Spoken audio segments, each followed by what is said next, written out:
the house at home and not being here, because sometimes the deliberations here are more important and more healing than being at home. And I want to thank you so much for allowing me the flexibility to sometimes show up.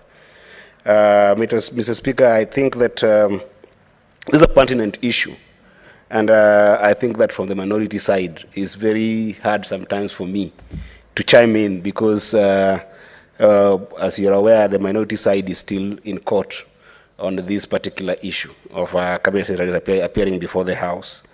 And I think that I wanted to just contribute in the spirit of being the Senate, and perhaps my ideological or perhaps our collective ideological leading that this House actually should be the upper house.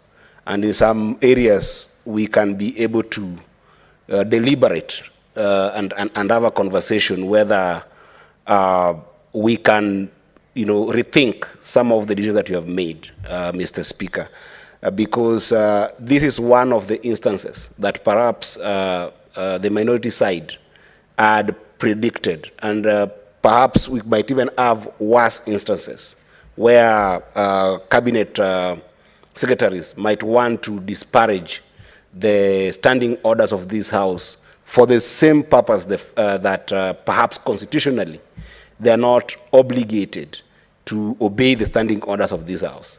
I know there is a desire, and I believe that I speak to the minority side when I say that there is a desire, and rightfully so, to have cabinet secretary appear before the Houses of Parliament. Because if you read the Constitution does delineate the responsibility and accountability framework for senators, for cabinet secretaries.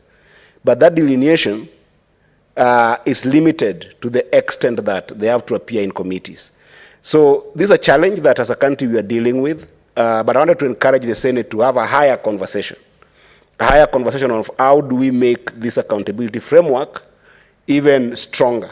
To some extent, we might be faced with things like proposing a constitutional amendment, because, Mr. Speaker, the decisions, responsibilities, and accountability